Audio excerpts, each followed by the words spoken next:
అమ్మమ్మవి. ముందు నువ్వు పోయాలి. పర్వాలేదు పిన్ని గారు, పెద్దవారు కదా, ముందు మీరే పోయండి. పెద్దయినా చిన్నైనా పద్ధతిగా. ముందు నువ్వు పోయి.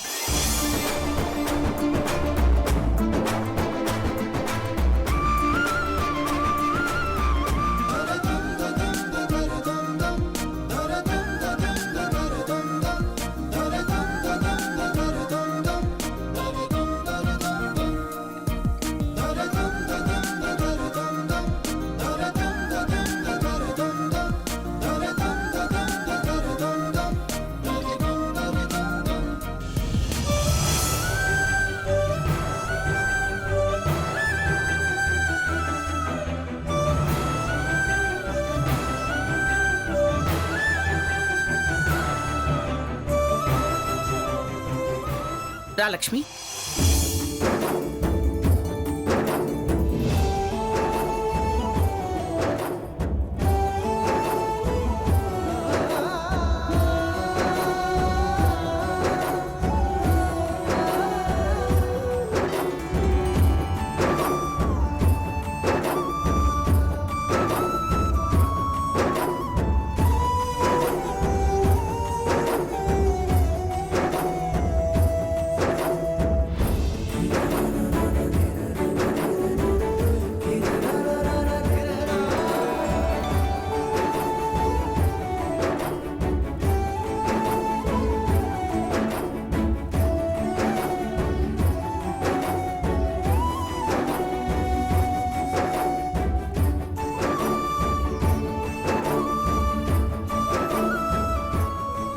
వాసంతి, మీరు కూడా పోయండి.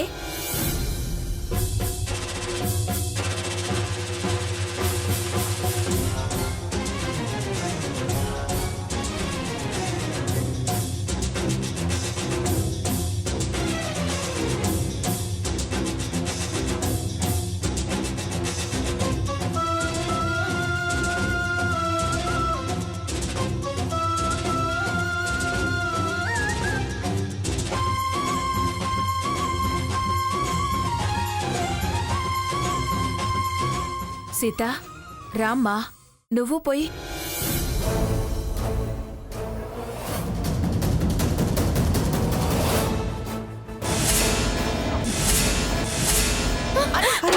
సీత,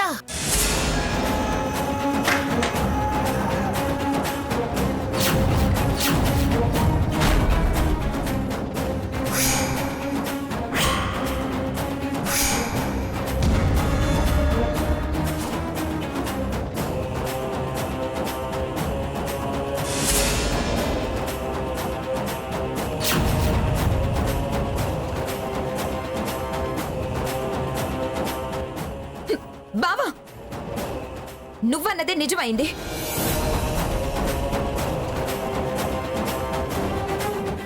ఎవరి మనసుల్లో ఏముందో కాలం బయట పెడుతుంది అన్నావుగా, బయట పెట్టింది.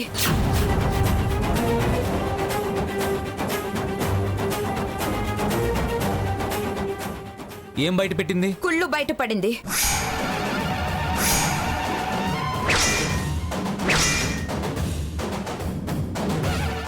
కుళ్ళేంటే? నువ్వు తెచ్చిన డ్రెస్ వేయలేదని పళ్ళు పోయడం ఇష్టం లేక అవి నేల పాలు చేసావు.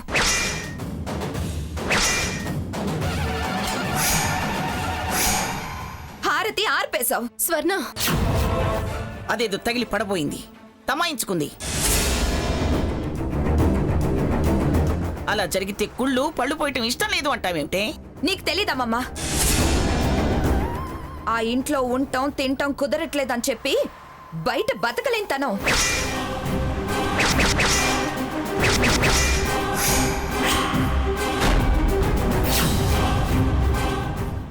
నా మీద కోపం వీడి మీద చూపిస్తుంది.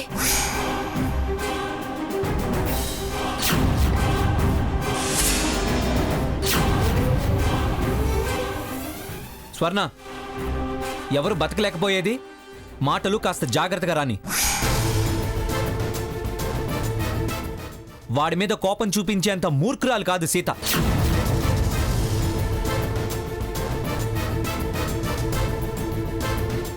అసలు ఇప్పటికీ నీ మీద కోపం లేదు, అలాంటిది వాడి మీద కోపం చూపిస్తుందా? అంటే వారి గురించి అంత తెలియకుండా మాట్లాడే మూర్ఖురాలు స్వర్ణ అని మీ అభిప్రాయమా? అంతేగా మరి. షరప్. ఇది మా ఫ్యామిలీ విషయం, మధ్యలో మీరు మాట్లాడకండి. ఇంతమంది ముందు అరుస్తూ ఫ్యామిలీ ప్రైవేటు అంటారే. నలుగురిలో జరిగేది ప్రైవేట్ ఏం కాదు. వాళ్ళు నా ఫ్రెండ్స్. నన్నంటే వాళ్ళు కలగ చేసుకోకుండా ఎలా ఉంటారు? వీళ్ళు ఫ్రెండ్స్ అని నువ్వనుకుంటున్నావు. కావాలనే నిన్ను తప్పుదోవ పట్టిస్తున్నారు. అనుకున్నా ఏదో ఒక రోజు ఖచ్చితంగా ఇలాగే వాళ్ళ మీద నింద వేస్తావనుకున్నా అన్నావు.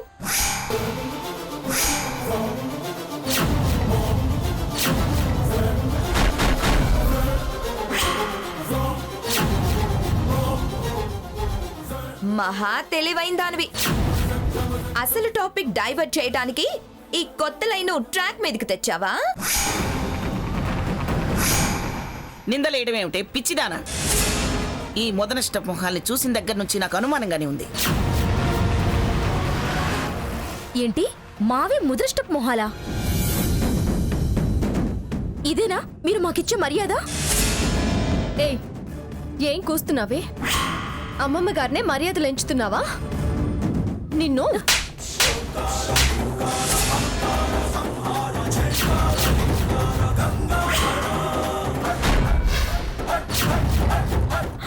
అక్క, నా చెయ్యి లేస్తుంది.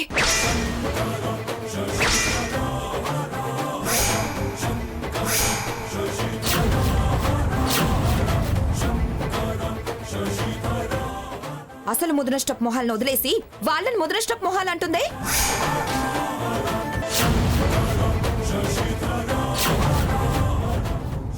ఎలా అయినా ఈ ఫంక్షన్ ని చెడగొట్టాలని, మీలా మేము దరిద్రులం అవ్వాలనే కదా నా ఇంట్లో నా ముందే మా ఫ్రెండ్స్ మీద చెయ్యెత్తింది.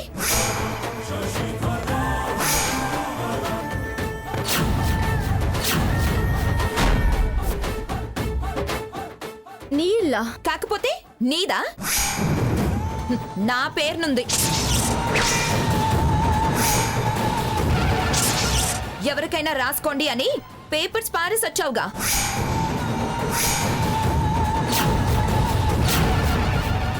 మాదైనప్పుడు నాది కాదా?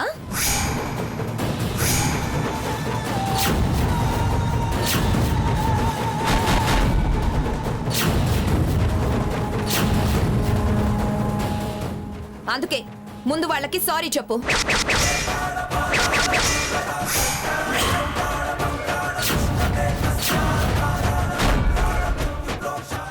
లేదా పో అవతలకి. నేను వీళ్ళకి సారీ చెప్పాలా? స్వర్ణ, సీత ఏం తప్పు చేసిందని సారీ చెప్పాలి? నా వాళ్ళని అవమానించింది.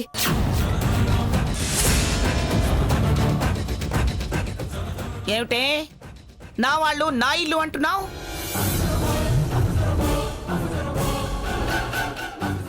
ఇది నా ఇల్లు. నీదైతే నాది కాదా? కాదు, ఏది నీది కాదు.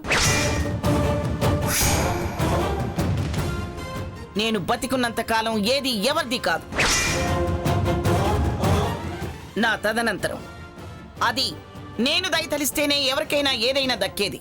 వింటున్నావా బావ ఏమంటుందో? ఓపిక పట్టు అన్నా వినలేదు. ఏమైనా అన్ని నేనేం చేయను.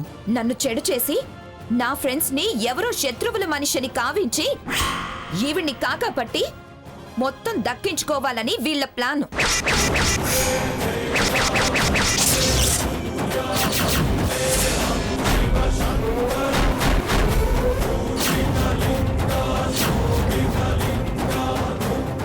పొడి తిందామనుకున్నారు, కుదరనివ్వకపోయేసరికి మొత్తానికి ఎసరు పెట్టారు.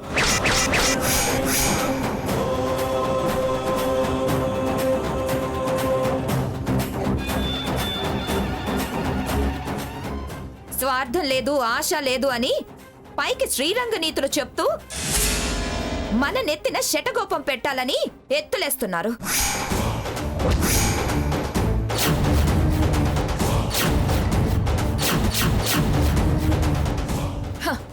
శతకోటి దరిద్రులకి అనంతకోటి ఉపాయాలు.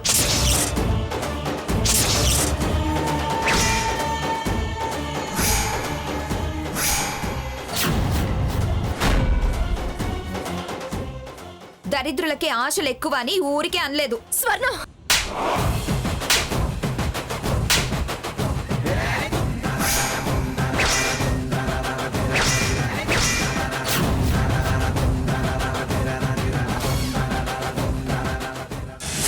సాకేత్,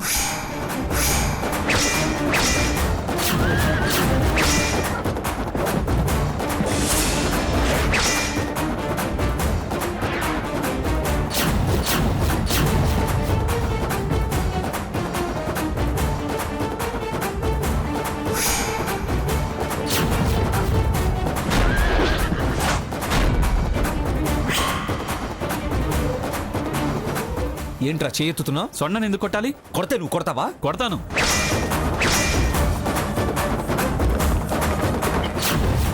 హే, ఏయ్,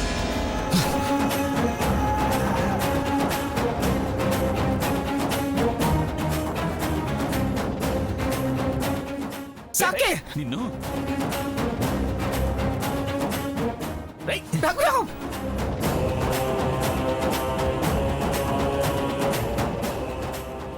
ఆగండ్రా, ఆగండి!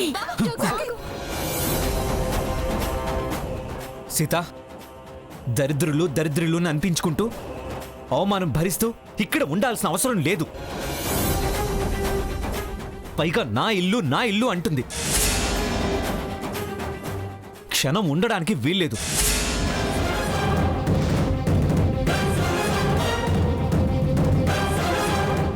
పద పద ముందు. ఇవాళ్ళ లేని వాళ్ళం కావచ్చు,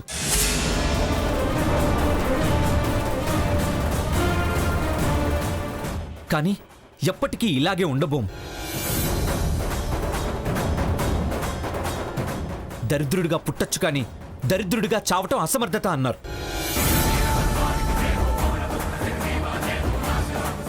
నేను అసమర్థుణ్ణి కాను, కక్కిన కూటికి ఆశపడేవాణ్ణి కాను. పద సీత. రఘురామ్, వద్దురా బాబు. రే రఘురామ్, రఘురామ్! వద్దు, దయచేసి ఎవరు ఏం మాట్లాడద్దు.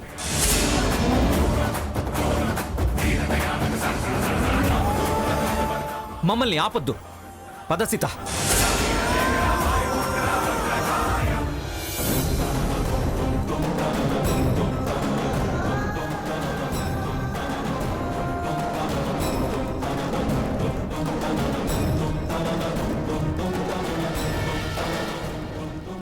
మనకేమీ లేదట, అంతా ఆవిడదేనట.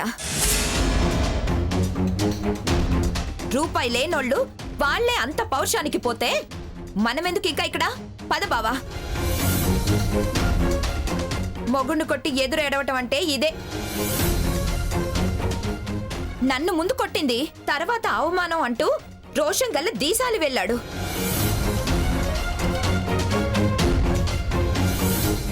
అక్షింతలు వేయటం ఇష్టం లేక తిరిగి మనల్ని దోషులు చేయటానికి వెళ్లారు. పద బావా. ఓ, స్వర్ణ ఆగవే, తాంబూలం తీసుకెళ్ళు. నీ ముద్దులు కూతురుకిచ్చుకో. పద బావా, రా బావా. సాకేత్, ఆగరా, ఆగు! అమ్మ స్వర్ణ, వద్దు నాన్న, నన్ను ఆపే ప్రయత్నం చెయ్యొద్దు. రా బావా. సాకేత్!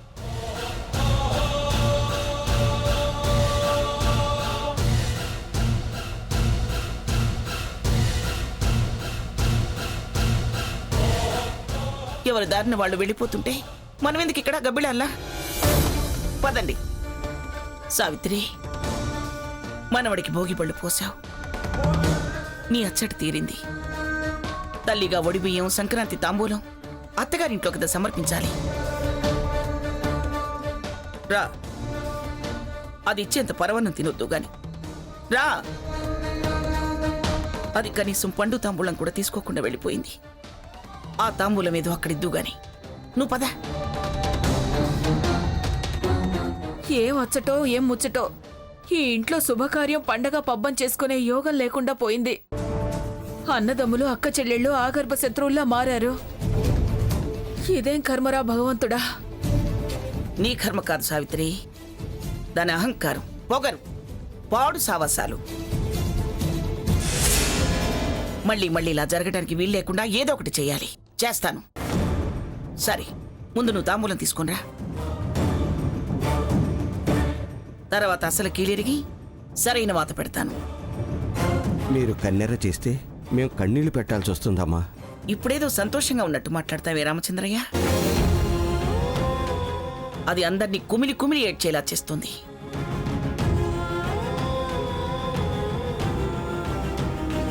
కానీ విరిగిన కాలు మందేనని వదిలేస్తామా? తప్పదు. కఠినంగా ఉండాల్సిన అవసరం వచ్చినప్పుడు కఠినంగా ఉండి తీరాల్సిందే. అంతే.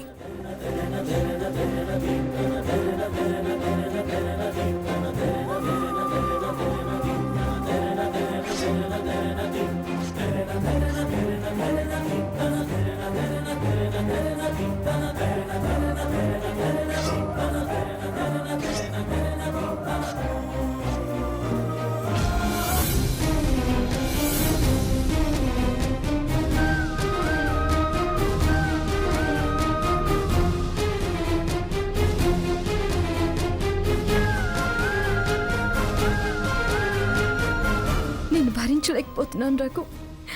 అది అంత ద్వేషం పెంచుకుంది.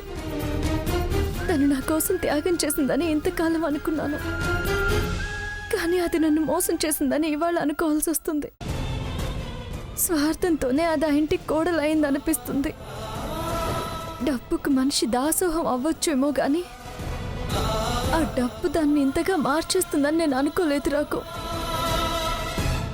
ఇలాంటి తన ప్రేమించింది అని నా మీద నాకే అసహ్యం వేస్తుంది. అయినా చెల్లెలనే తీపి చావడం లేదు.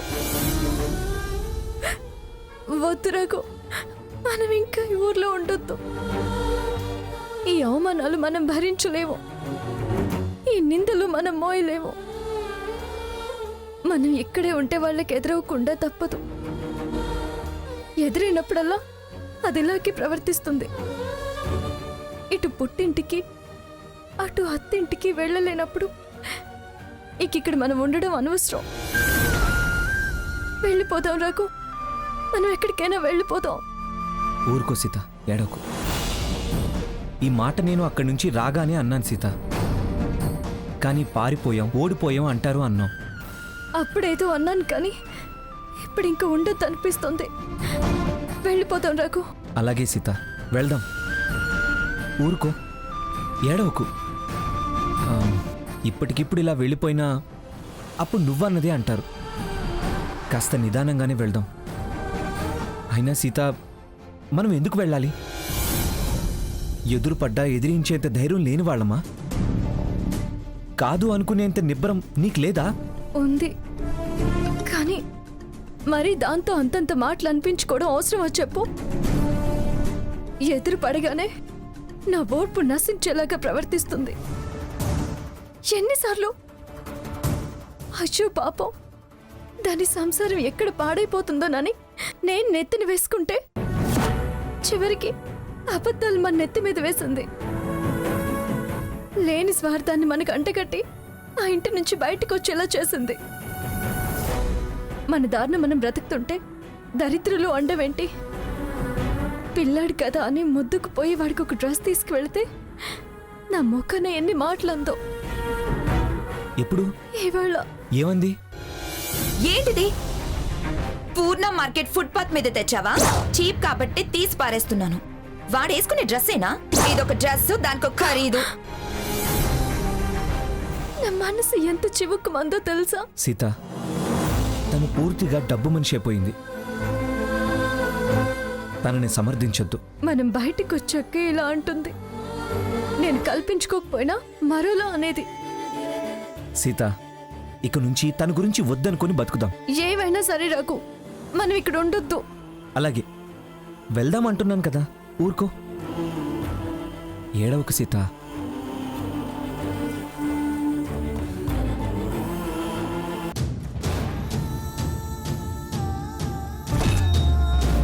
వదిలి గారు రండి. ఏమిటి అక్కడ నిలబడ్డావు?